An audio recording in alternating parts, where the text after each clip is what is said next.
ಹೇ food court family,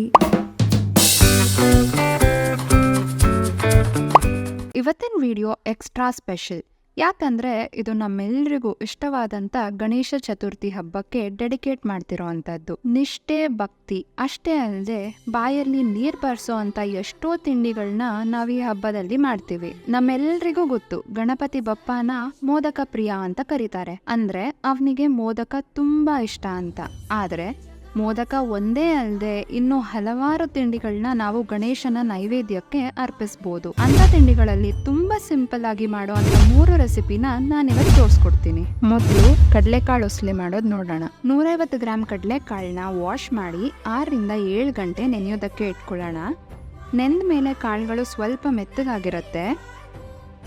ನೆನೆಸಿರೋ ಅಂಥ ಕಾಳನ್ನ ಕುಕ್ಕರ್ಗೆ ಹಾಕಿ ಅದು ಮುಳುಗೋ ಅಷ್ಟು ನೀರು ಮತ್ತು ರುಚಿಗೆ ಬೇಕಾಗಿರೋ ಅಷ್ಟು ಉಪ್ಪನ್ನು ಹಾಕಿ 3 ವಿಷಲ್ ಕೂಗಿಸ್ಕೊತಾ ಇದ್ದೀನಿ.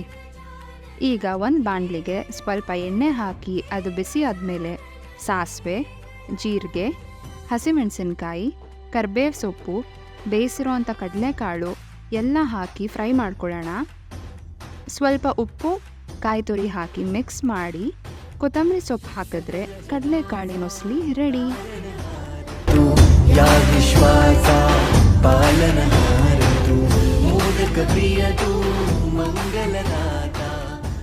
ಒಗ್ಗರಣೆ ಮೊಸರನ್ನ ಹೇಗೆ ಮಾಡೋದು ನೋಡೋಣ.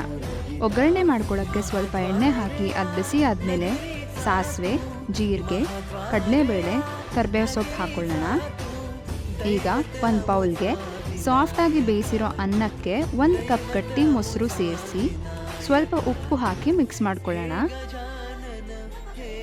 ಇದ್ರ ಮೇಲೆ ದಾಳಿಂಬೆ, ಸ್ವಲ್ಪ ಹಸಿಮೆಣಸಿನ್ಕಾಯಿ, ಮಾಡ್ಕೊಂಡಿರೋ ಒಗ್ಗರಣೆ ಎಲ್ಲ ಹಾಕಿ ಮಿಕ್ಸ್ ಮಾಡಿ ಕೊತ್ತಂಬರಿ ಸೊಪ್ಪು ಹಾಕೊಂಡ್ರೆ ಒಗ್ಗರಣೆ ಮೊಸರನ್ನ ರೆಡಿ.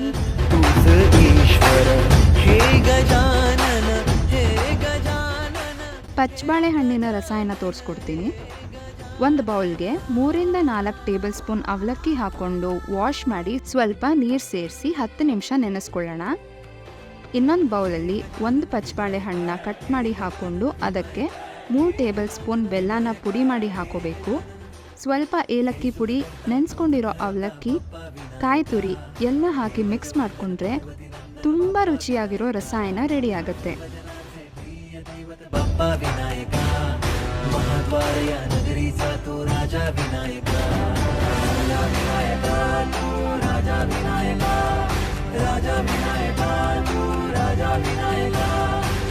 हे गजानन हे गजानन हे गजानन हे गजानन हे गजानन तू आधीश. ಇಷ್ಟು ಈಸಿಯಾಗಿರೋ ರೆಸಿಪಿನ ನೀವು ಟ್ರೈ ಮಾಡಿ ಗಣೇಶನ ನೈವೇದ್ಯಕ್ಕೆ ಇಟ್ಟು ಆಶೀರ್ವಾದ ಪಡ್ಕೊಳ್ಳಿ.